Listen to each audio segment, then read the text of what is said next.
அதாவது நமக்கு தெரியும் இந்த கதை இப்படி தான் போகும். நமக்கு வந்து எரிச்சல் தர மாரி தான் போகும். கடுப்பேத்துற மாரி தான் போகும். காவேரிய கம்ப்ளீட்டா வந்து ஒரு முட்டாளா தான் காமிப்பாங்க அப்படின்ட்டு. அதுதான் இப்ப நடக்குது. கேட்டா வந்து காவேரி ரொம்ப சென்சிட்டிவ்.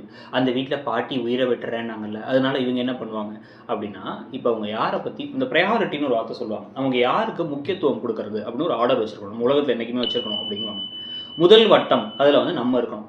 நம்மள காப்பாத்திட்டா தான் நம்ம வாழ முடியும். அதுக்கப்புறம் 2வது வட்டத்துல ஆட்கள் வந்து நமக்கு நெருங்கின ஆட்கள். அப்புறம் கொஞ்சம் நெருங்கின ஆட்கள்னு வைக்கணும்.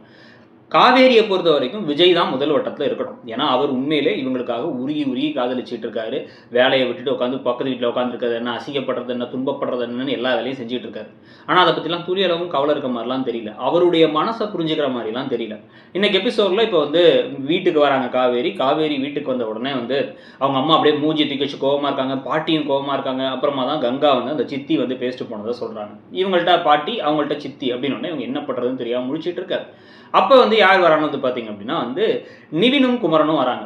விஜய் உன்னை கூட்டு போக வராரு. அவங்கள வழி அனுப்ப தான் நாங்க வந்திருக்கோம் அப்படின்லாம் வந்து சந்தோஷமா பேசிட்டு இருக்காங்க. அப்ப கூட எதுவும் பேசாம அமைதியா இருக்க. அப்ப விஜய் வந்துடுறாரு.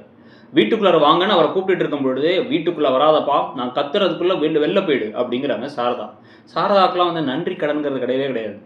சரி, அந்த பையன் இந்த குடும்பத்துக்கு என்னென்ன செஞ்சிருக்காரு, எவ்வளோ பாசமா இருந்திருக்காரு அப்படிங்கிறதெல்லாம் யோசிக்காம, நீங்க எனக்கு இன்னொரு அம்மா மாரின்னு அந்த பையன் பேசினத பத்திலாம் கவலையே இல்ல.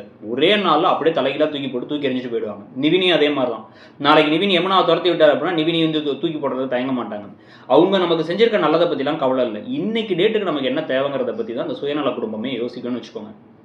ஸோ இப்போ வந்து நான் கூட்டு போக வந்திருக்கேன். அவ என் கூட வந்துருவா அப்படின்னா வந்து அதெல்லாம் அனுப்ப முடியாது. அப்படி அனுப்பணும், போகணும்னு எல்லாரும் முடிவு பண்ணிட்டீங்கன்னா, நான் விலகிக்கிறேன் அப்படிங்கிறாங்க சாரதா. ஏன் இந்த மாரி ட்ராமா பண்றீங்கன்னு இந்த 2 மருமகன்களும் பேசுறாங்க. பேசினாலுமே வந்து காவேரி அமைதியா இருக்க, காவேரிக்கு என் கூட தான் வாழணும்னு ஆசைப்படுவா. அவ என் கூட வருவா அப்படின்னா வந்து அவங்க அமைதியாவே இருக்காங்க. காவேரி வா காவேரி போலாம் அப்படின்ட்டு அவ இருக்க நிலைமை தெரியுமா? அவள என்னது மிரட்டி வச்சிருக்கீங்களா? நானும் காவேரி எப்படி வாழ்ந்தோம் தெரியுமா? என்ன ஆச்சு தெரியுமாங்கும் போதே விஜய் அப்படின்னு கத்துறாங்க காவேரி. ஏமா அந்த பையனோட மனசை பத்தி கொஞ்சமாச்சும் கவலைப்படுவேன்னு கேட்டாங்க. என்னை விட்டு விலகி போனா நல்லா இருந்துவிட்டோம். என்னை விட்டு விலகி போனா நல்லா இருந்துவிட்டோம். அவன் தான் விலகி போனா நல்லா இருக்க மாட்டான்னு தெரியுதே அப்படிங்கிறத யோசிக்கிற மாதிரிலாம் இல்லை. ஸோ இப்போ வந்து அவரும் பாவமாக உட்காந்து முடிச்சு என்ன காவேரி பண்ணுற அப்படிங்கும் போதே விஜய் நான் உயிரோடு இருக்கணும்னா இந்த வீட்டை விட்டு போயிடுங்க. நான் அவங்க கூட வாழ விரும்பலை, எனக்கு அங்கே வாழ விருப்பம் இல்லைங்கிறாங்க. இந்த பக்கம் சாரதா என்ன சொல்றாங்க அப்படின்னா, என் பொண்ணு அந்த வீட்டில் போய் நிம்மதியா இருக்க மாட்டானா, நான் அவளை அடிப்பட மாட்டேங்கிறாங்க. யமுனா நிம்மதியா இருக்காங்களா பாஸ்? யமுனாவோட அம்மா அங்கே டார்ச்சர் பண்ணாங்க. நிவின் வந்து எல்லா பிரச்சனையும் பண்ணாரு. நிவினுக்கு இன்னைக்கு வரைக்கும் கோவம் இருக்கு. ஆனா அத பத்தியெல்லாம் கவலை இல்லாம அந்த பொண்ண அங்க அனுப்பிவிட்டுருக்கீங்க. அப்ப இந்த பொண்ண அனுப்புறதுக்கு என்ன? அந்த பையனே வந்து பாசமா இருக்காரு அட்லீஸ்ட். இங்க மாப்பிள்ளையே வந்து விருப்பம் இல்லனாலும் போய் வாழு வாழு வாழு அப்படின்னு வாழ துரத்தி விட்டீங்க. லாஜிக்ங்கிறது ஏதாச்சும் இருக்கா அந்த கதையில அப்படின்னு வந்து பாத்தீங்கன்னா எதுவுமே கிடையாது. இந்த அளவுக்கு மோசமா, இந்த அளவுக்கு மட்டமா ஒரு கதை போகும் அப்படிங்கிறது இதுக்கு முன்னாடி வந்து ரொம்ப நாள் முன்னாடி சில பல சீரியல்களை பார்த்து எப்பா சாமி வேணான்னு விட்டதுதான். அந்த மாதிரி தான் இந்த சீரியல் இப்போ போயிட்டு இருக்குங்கிறது தான் உண்மை. உடனே இப்போ காவேரி வந்து அப்படியே வந்து அழுதுகிட்டே நிற்பாங்களாமா. இவரோட தலையில் அடிச்சுட்டு ஏன் அப்படி என் வாழ்க்கையில் நடக்குதுன்னு சொல்லிட்டு போவாராம். அந்த பையனுக்கு ஒரு ஹார்ட் அட்டாக்கே வந்துடும் போல. ஸோ கிளம்பி கார் எடுத்து போகும்போதும் புலம்பிக்கிட்டே போக, அங்கே போய் பார்த்தா வந்து அவர் வருத்தமாக இருக்காருங்கிறது தெரிஞ்சு அவங்க பாட்டியும் சித்தியும் ஈன்னு இடிக்கிறாங்க. அந்த தாத்தா மட்டும் ஒன்றும் புரியாமல் இருக்காரு. இவர் போய் சோகமாக படுத்துக்கிறாரு. காவேரி கிட்ட என்னதாம்மா பிரச்சனை, நிவினும் குமரனும் கேட்டாலும் இவங்க எதையுமே சொல்ல மாட்டாங்க. பிரெக்னன்சி விஷயத்தையா சொல்லியிருக்கலாமேனா எனக்கு எதுவும் பேச விருப்பம் இல்லை அப்படிங்கிற மாதிரி நிற்கிறாங்க இவங்க. அப்படின்னு இருக்கு. நாளைக்கு கங்கா இதான் நடந்துச்சுன்னு சொல்ல அந்த விஷயம் எனக்கு தெரிய வருமா வராதா, இதை வச்சு எத்தனை நாளைக்கு இழுக்க போகிறாங்கன்னு இல்லை.